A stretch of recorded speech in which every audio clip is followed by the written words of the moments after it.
Hello प्यारे बच्चों, देखिए आज है 12th क्लास की फ़िज़िक्स। चल रहा है बच्चों चैप्टर नंबर 10 जिसका नाम है वेव ऑप्टिक्स यानी तरंग प्रकाश की।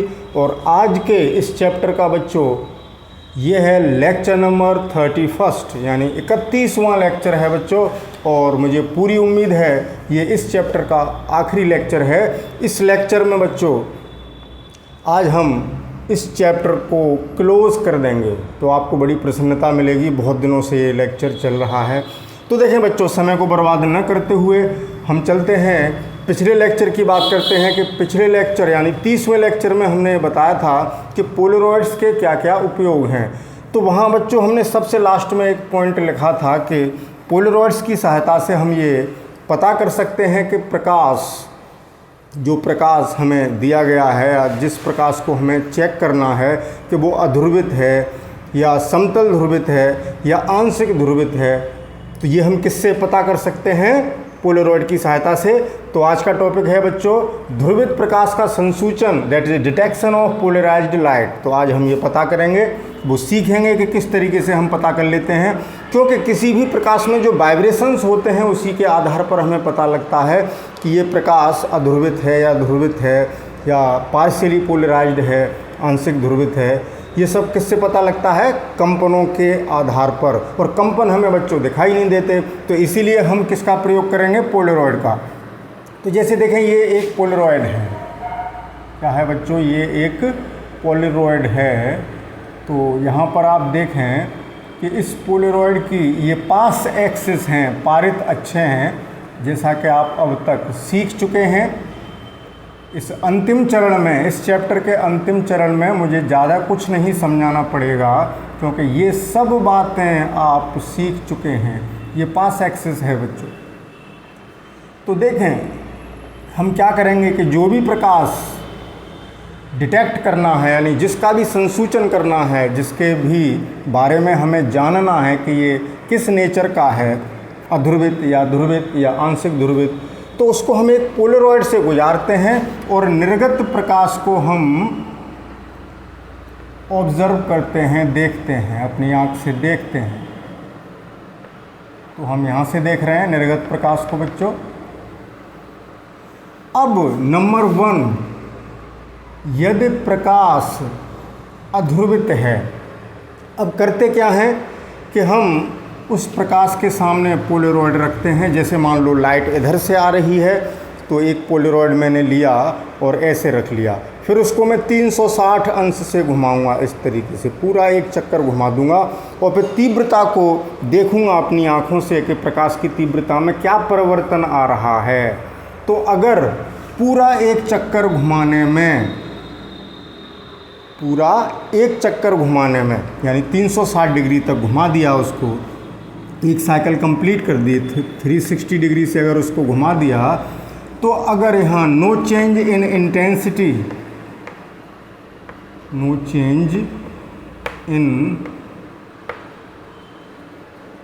इंटेंसिटी, अगर हमें यहाँ इंटेंसिटी में कोई भी चेंजिंग दिखाई नहीं दे रही, तो इसका मतलब वो प्रकाश कैसा होगा बच्चों? अध्रुवित। यानी हमने पूरा एक चक्कर घुमा दिया, लेकिन इधर जो हमें तीव्रता महसूस हो रही थी, यानी जो रोशनी महसूस हो रही थी, उसमें कोई परिवर्तन नहीं आया। ऐसा नहीं हुआ कि कभी रोशनी बढ़ गई, कभी कम हो गई, कभी शून्य हो गई। एक सी लगी हमें पूरे चक्कर के दौरान। पोलरॉइड को घुमाया और तीव्रता में कोई परिवर्तन नहीं हुआ, तो यानी तीव्रता में परिवर्तन नहीं, तो प्रकाश कैसा है? अध्रुवित प्रकाश। कौन सा बच्चों? कौन सा प्रकाश अध्रुवित है? जो यहाँ पर है। यानी ये प्रकाश कुछ ऐसा रहा होगा, इसमें वाइब्रेशंस हर दिशा में रहे होंगे। तो ऐसा क्यों हुआ इसको भी समझ लें, क्योंकि आपको पता है कि अध्रुवित प्रकाश में जो वाइब्रेशंस हैं बच्चों हर दिशाओं में समान रूप से एक सिमेट्री में होते हैं कि हर दिशा में होंगे, ठीक है ना? इस दिशा में भी, इस दिशा में, लेकिन तरंग संचरण की दिशा के लंबवत होंगे। तो मान लीजिए इस सिचुएशन में ये रखा है, तो क्या होगा कि ये वाइब्रेशन पूरा यहाँ से निकलेगा बच्चों। जो और वाइब्रेशन है उनके घटक, इसका ऊर्ध्वाधर घटक पास हो जाएगा, इसका लंबवत घटक, इस दूसरे की बात कर रहा हूँ मैं, दूसरे वाइब्रेशन की, इस वाले की, इसका इस दूसरे वाइब्रेशन का ऊर्ध्वाधर घटक पास हो गया, लंबवत घटक गुजर नहीं सकता, पास नहीं हो सकता पारित अक्ष से, उसका भी घटक एक निकल गया। यानी इन सभी वाइब्रेशंस के जो वैद्युत क्षेत्र के वाइब्रेशंस हैं, इन सभी के ऊर्ध्वाधर घटक, क्योंकि अक्ष ऊर्ध्वाधर है अभी, इसमें से पास आउट हो जाएंगे। अब हमने इसको मान लीजिए घुमा दीजिए, सॉरी बच्चों, मान लीजिए इसको हमने घुमा दिया, तो घुमाने पर क्या होगा, कितना भी घुमा दो हर डायरेक्शन में वाइब्रेशन मिलेंगे। जैसे अब मैं यहाँ समझाने की कोशिश करता हूँ।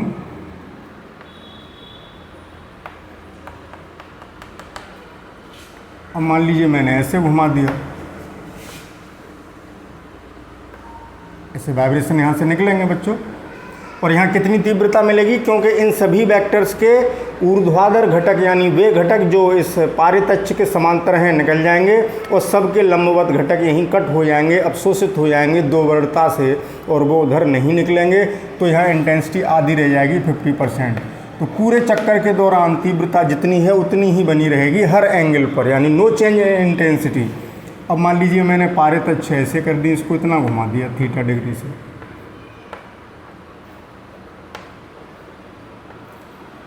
तो इस दिशा में कंपोनेंट्स निकल जाएंगे।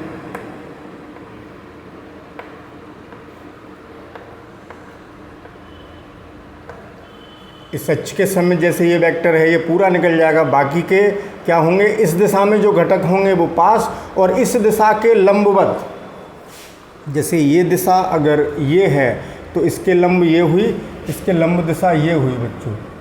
इस दिशा में जो घटक, अब इन घटकों को हम इस दिशा में और इस दिशा में तोड़ेंगे 90 डिग्री पर, तो जो घटक इसके परपेंडिकुलर होंगे वो कट हो जाएंगे और इस दिशा वाले घटक निकलेंगे। अब भी इंटेंसिटी कितनी मिलेगी, 50%, और ऐसे वाइब्रेशंस मिलेंगे।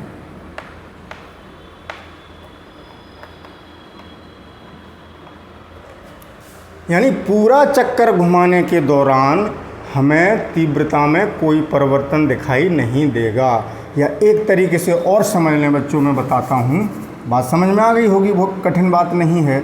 जैसे ये वाइब्रेशंस हैं, मान लीजिए अब जो किरण है, जो प्रकाश की किरण है बच्चों, वो कैसे आ रही है, ऐसे इस दिशा में आ रही है प्रकाश की किरण ऐसे, और वाइब्रेशन सभी दिशाओं में होंगे इसके लंबवत, तरंग संचरण की दिशा के लंबवत होते हैं, तो सभी लंबवत हैं, इस बोर्ड के तल में है, और तरंग संचरण की दिशा इस बोर्ड के तल के लंबवत है, तो सभी वाइब्रेशन इसके लंबवत हो गए।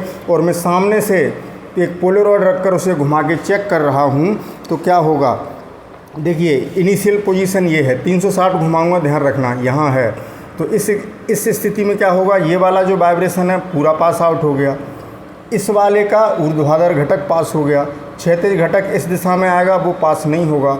ये क्या हुआ बच्चों, लंब हो गया। जैसे ये अगर पारित अक्ष है तो ये वाला जो घटक है, वो सॉरी घटक नहीं, ये वाला जो वाइब्रेशन है वो इसके बिल्कुल परपेंडिकुलर है, लंबवत है, तो ये तो पास नहीं होगा।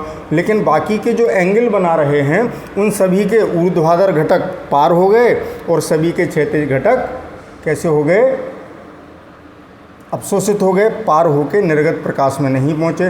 कितना भी घुमा दूँ हर डायरेक्शन में वाइब्रेशन मिल रहा है। देखिए अब जैसे इतना घुमा दिया तो ये वाइब्रेशन पूरा ये वाला वाइब्रेशन पूरा पास आउट हो गया, इसके लंबवत ये है, ये एब्जॉर्ब हो गया, ये वहीं रुक गया, कट हो गया, और बाकी के जो बचे उनके इस दिशा वाले घटक, इस दिशा में जो घटक तोड़ेंगे वो पास हो गए, और इसके लंबवत दिशा में यानी ये इस दिशा में वो रुक जाएंगे। तो कितना ही एंगल घुमा लीजिए, यहाँ तक ले आए हम 360, वहीं लौट के आ गए, कोई परिवर्तन नहीं हुआ। तो हम ये कह सकते हैं कि वो प्रकाश कैसा है, अध्रुवित है। तो इस बात को मैं यहाँ लिख देता हूँ बच्चों, इसे हटाकर यहाँ पर नोट कर देते हैं, आप लोग उसको नोट कर लेंगे। हाँ तो बच्चों ये बात मैंने यहाँ लिख दी है कि पोलरॉइड को पूरा एक चक्कर घुमाने में यदि किसी भी स्थिति में निर्गत प्रकाश की तीव्रता में कोई परिवर्तन नहीं होता है तो हमारे पास लाइसेंस मिल गया। हम ये कह सकते हैं ठोस दावे के साथ कि वो प्रकाश अध्रुवित है, कंप्लीटली अनपोलराइज्ड है, ऑर्डिनरी लाइट है, साधारण प्रकाश है, जैसे सूर्य से आने वाली लाइट। ठीक है बच्चों, तो ये पहला पॉइंट रहा। अब अगर बच्चों एक चक्कर घुमाने में तीव्रता बदलती है और बदलने में भी यानी तीव्रता में परिवर्तन होता है। वो परिवर्तन भी कैसे होता है कि 2 बार मैक्सिमम होती है। अरे बच्चों सॉरी, शोर हो गया था, दोबारा बोलता हूँ। 2 बार मैक्सिमम होती है अधिकतम, और 2 बार बिल्कुल शून्य हो जाती है न्यूनतम। कितनी न्यूनतम? शून्य वैल्यू, बिल्कुल इंटेंसिटी नहीं रहती, यानी 2 बार बिल्कुल अंधेरा हो जाएगा और 2 बार बहुत ज़्यादा रोशनी होगी। तो हम ये कह सकते हैं कि वो प्रकाश पूर्णतः समतल ध्रुवित है। उसको भी समझाएंगे और इस बात को मैं अभी यहाँ लिखता हूँ, लेकिन उससे पहले यहाँ इसका स्क्रीनशॉट ले लें। हाँ तो बच्चों अब हमने बता दिया और वो यहाँ लिख चुके हैं कि पोलराइड को अब क्या करना है, एक चक्कर घुमाने में तीव्रता 2 बार अधिकतम होगी मैक्सिमम, और 2 बार हो जाएगी शून्य, यानी अब बदल रही है। पहले केस में क्या था, बदली नहीं थी। तब हम ये कह सकते हैं दावे के साथ कि जो प्रकाश हमें दिया गया है वो कम्प्लीटली प्लेन पोलराइज्ड है, यानी पूर्णतः समतल ध्रुवित है। क्यों, मतलब कैसे, तो समझें कि जैसे एक ये पोलराइड है, ठीक है बच्चों, इसकी पास एक्सिस ऐसे है, मान लीजिए, कम बना लेते हैं बच्चों, वीडियो लेंदी होते हैं फिर, और प्रकाश पूर्णतः समतल ध्रुवित है, तो वाइब्रेशंस ये हैं, एक ही तल में होंगे, एक ही दिशा में हैं, ठीक है। तो अब ये पहली स्थिति है, अभी घुमाया नहीं है, तो इस समय यहाँ तीव्रता कितनी है बच्चों, पूरी की पूरी मिलेगी जितनी यहाँ है। यहाँ 80 वाट है तो यहाँ 80 वाट, वो सॉरी यहाँ तीव्रता 80 वाट पर मीटर स्क्वायर है, तो यहाँ भी 80 वाट मीटर। फॉर एग्ज़ाम्पल यहाँ अगर 80 वाट पर मीटर स्क्वायर है तो इधर भी कितनी मिलेगी, 80 वाट पर मीटर स्क्वायर, और यही वाइब्रेशंस निर्गत हो जाएंगे क्योंकि सभी पास एक्सिस के पैरेलल हैं, समांतर हैं, और देखने वाले को इस समय ये तीव्रता अधिकतम दिखेगी। सबसे ज़्यादा तीव्रता ऐसी स्थिति में होगी पैरेलल पोजीशन में, ठीक है। अब क्या किया हमने, जैसे ये वो सिचुएशन है। अब बच्चों है क्या कि यहाँ पोलराइड में ऐसे बना देता हूँ, ये ऐसे नहीं रखा है, लाइट ऐसे जा रही है, पोलराइड ऐसे रखा है। आपको हम तिरछा करके दिखा देते हैं कि ऐसे ऐसे नहीं रखा, ऐसे रखा है बच्चों। तो ये जो वाइब्रेशन है अप डाउन, यहाँ ये भी अप डाउन, तो ये सारे के सारे पास आउट होके निकल गए। देख रहे हैं ना, सारे वाइब्रेशंस पास आउट होके निकल गए। तो अभी सपोज ये सिचुएशन है। अब देखें मैं घुमा रहा हूँ, एंगल बढ़ने लगा, एंगल बढ़ने लगा, थीटा बढ़ने लगा। आपने मेलस लॉ में पढ़ा I = I0 cos square theta. तो जैसे जैसे थीटा बढ़ाओगे, कहाँ तक, 90 तक, इंक्रीज्ड बढ़ा रहे हैं, कहाँ तक, अप टू 90 डिग्री। तो इंटेंसिटी थीटा बढ़ने पर क्या होगा बच्चों, कॉस की वैल्यू कम आती है, कॉस का मान घटता है, 90 अंश तक की बात कर रहे हैं। तो आई कैसा होता जाएगा, डिक्रीजिंग होगा। कब तक, अप टू 90 डिग्री तक, इतने अंश तक। जैसे देखें एंगल बढ़ता जा रहा है और करते करते ये 1/4 चक्कर हो गया। अब बच्चों अक्ष, ये जो अक्ष है वो इन वाइब्रेशन के परपेंडिकुलर हो गई, लंबवत हो गई। तो अब इंटेंसिटी 0 हो जाएगी। पहले 80 थी, देखिए पहले कितनी थी, यहाँ लिखते चलते हैं, पहले 80 थी फॉर एग्ज़ाम्पल 0 डिग्री पर, फिर हम 90 डिग्री तक ले आए। तो क्या हुआ, घटने लगी, और घटते घटते जैसे ही 90 पर पहुँचेंगे तो cos 90 की वैल्यू 0 तो हो गई 0 हो गई। अब 90 यहाँ तक आ चुके, 1/4 चक्कर हुआ। अब फिर 90 तक, अब क्या हुआ, थीटा बढ़ने लगा। अब cos 90 प्लस थीटा होगा, एंगल 90 तक तो यहाँ आ गया। अब 90 प्लस थीटा, तो cos 90 प्लस थीटा करेंगे, cos 90 प्लस थीटा करेंगे बच्चों, तो क्या होगा, माइनस साइन स्क्वायर, वो minus cos 90 plus theta minus sine theta, लेकिन स्क्वायर है तो पॉजिटिव रहेगा। तो इक्वेशन हो जाएगी I = I0, पहले लिख दूँ cos 90 प्लस थीटा, समझते चलते हैं, स्क्वायर बराबर, ये स्क्वायर है बच्चों, बड़ा सा लिख दें, तो कितना हो गया, I0, कहाँ लिख दिया स्क्वायर, यहाँ लिखा है,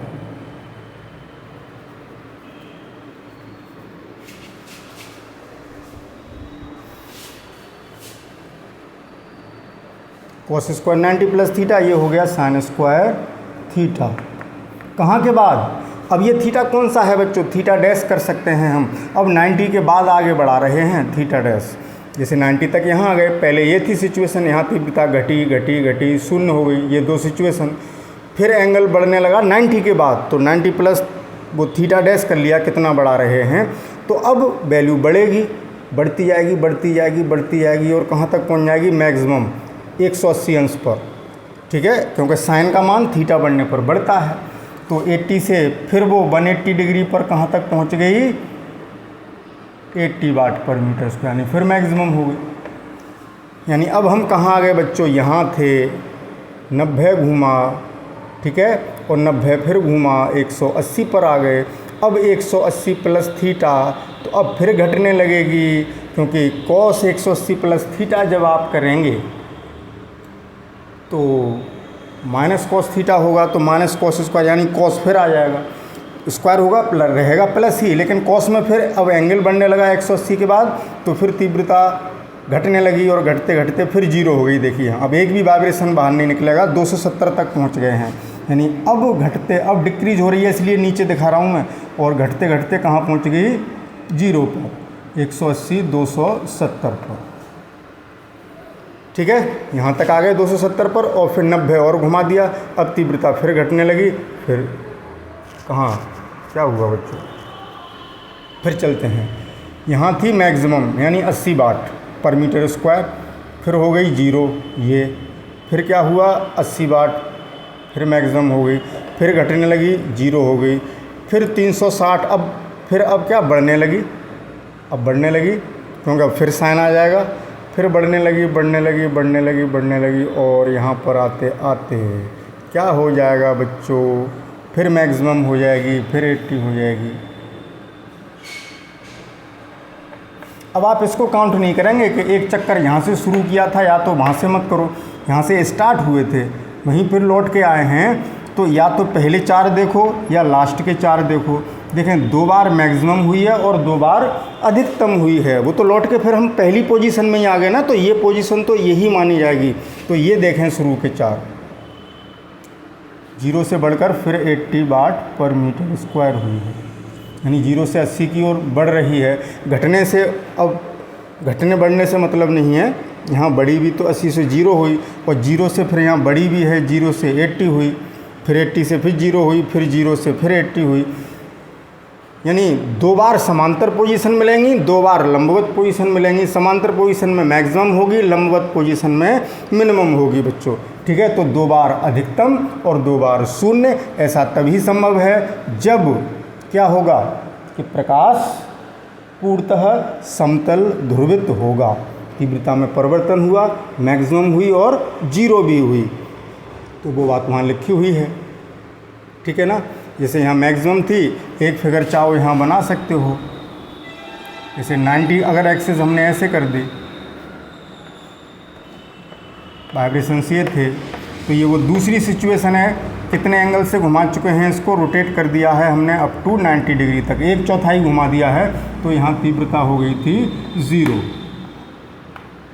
तो ऐसे 2 बार होगा बच्चों, 2 बार अधिकतम और 2 बार मिनिमम होगा।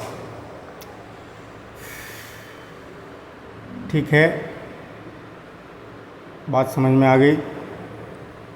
तो इसका स्क्रीनशॉट लें, फिर चलेंगे 3rd पॉइंट पर। तनु आ जाओ बेटा। हाँ तो बच्चों अब चलते हैं 3rd पॉइंट पर, कि अभी हमने देखा कि जब प्रकाश कंप्लीटली प्लेन पोलराइज्ड था, यानी पूर्णतः समतल ध्रुवित था, तो 2 स्थिति में तीव्रता अधिकतम थी और 2 स्थिति में न्यूनतम थी, यानी तीव्रता परिवर्तित हो रही थी। अब 3rd केस ये है कि पोलरॉइड को घुमाने पर तीव्रता बदल तो रही है, परिवर्तित तो हो रही है, चेंज हो रही है बच्चों इंटेंसिटी, लेकिन कभी शून्य नहीं हो रही। इसका अर्थ क्या है कि वाइब्रेशन केवल एक ही तल में या एक ही रेखा में न होकर उसमें कुछ ऐसे वाइब्रेशंस भी हैं जो अन्य दिशाओं में उपस्थित हैं, वहाँ पर दूसरे तल में भी हैं, तो वो प्रकाश आंशिक रूप से ध्रुवित होगा। अगर सभी दिशाओं में वाइब्रेशंस होते तो तीव्रता बिल्कुल नहीं बदलती, तो प्रकाश अध्रुवित होता। ये दोनों कंडीशन पीछे डिस्कस हो गई। तो अगर तीव्रता चेंज हो रही है लेकिन कभी शून्य नहीं हो रही, पॉइंट टू बी नोटेड, इस बात पर विशेष रूप से ध्यान रखें। पिछले पॉइंट में भी बदली थी लेकिन वहाँ शून्य हो गई थी, लेकिन यहाँ कभी भी शून्य नहीं होगी लेकिन बदलेगी, कभी कम कभी ज़्यादा कभी कम। तो वो प्रकाश पार्शियली पोलराइज्ड होगा, आंशिक रूप से ध्रुवित होगा। जैसे उदाहरण के तौर पर किसी प्रकाश में ये वाला वाइब्रेशन है और एक ये वाला वाइब्रेशन है, ठीक है, और प्रकाश की किरण ऐसे आ रही है, प्रकाश उधर से आ रहा है बच्चों।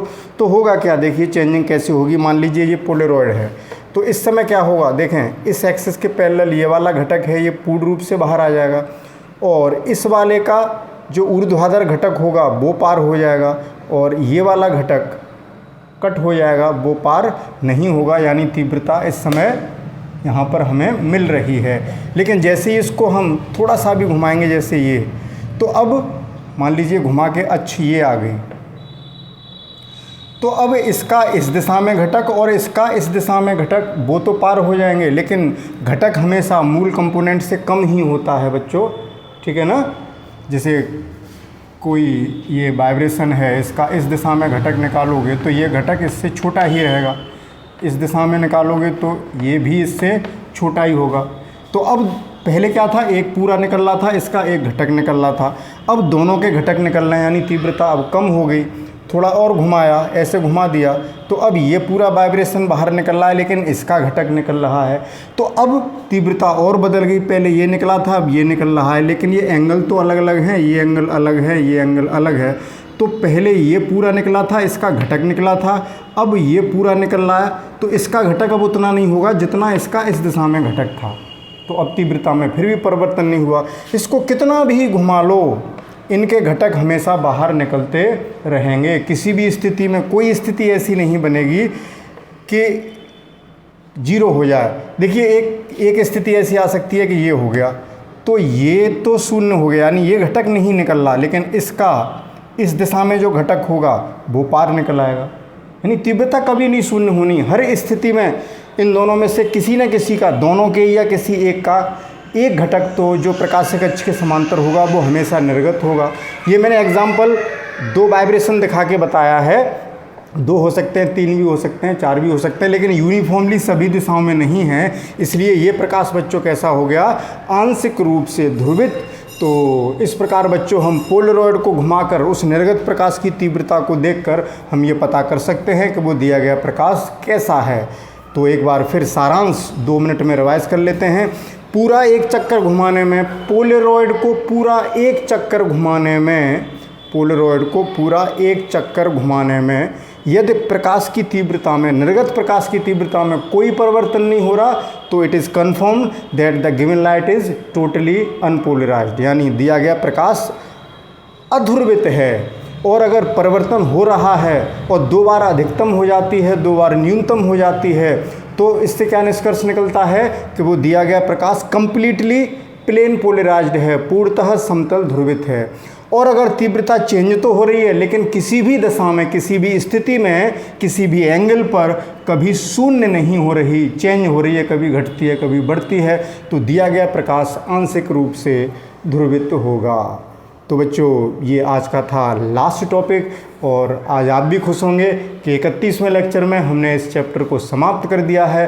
तो अब तक का सारा काम अप टू डेट रखिए बच्चों, मन लगा के बढ़िया सा नोट्स बनाना। ये क्वेश्चन बोर्ड में अक्सर पूछ लिया जाता है कि कैसे हम किसी पोलराइड की मदद से प्रकाश का संसूचन कर लेते हैं कि वो पोलराइज्ड है या अनपोलराइज्ड है या पार्शियली पोलराइज्ड है। तो उम्मीद है बच्चों आज के इस लेक्चर से आपको ये टॉपिक बिल्कुल क्लियर हो गया होगा। ठीक है, मिलते हैं कल अब एक नई ऊर्जा के साथ। एक नया चैप्टर स्टार्ट करेंगे बच्चों, चैप्टर नंबर 11 जिसका नाम है विकिरण तथा द्रव्य की द्वैत प्रकृति। बहुत ही अच्छा चैप्टर है बच्चों, शुरुआत मिस मत करना। अगर आपने शुरू के लेक्चर, शुरू के वीडियो नहीं देखे तो आगे का फिर समझ में नहीं आएगा। स्टार्टिंग से देखिए, कुछ छोटी छोटी बातें बताएंगे, इंट्रोडक्शन करेंगे, एक परिचय देंगे, ये चैप्टर का नाम ऐसे क्यों पड़ा और क्या क्या हमें प्राइमरी नॉलेज होनी चाहिए जिससे कि हमें 11वें चैप्टर को पढ़ने में, समझने में, सीखने में कोई असुविधा न हो। तो ठीक है बच्चों, मिलेंगे कल with a new energy, new potential. Okay, thank you for watching, best of luck.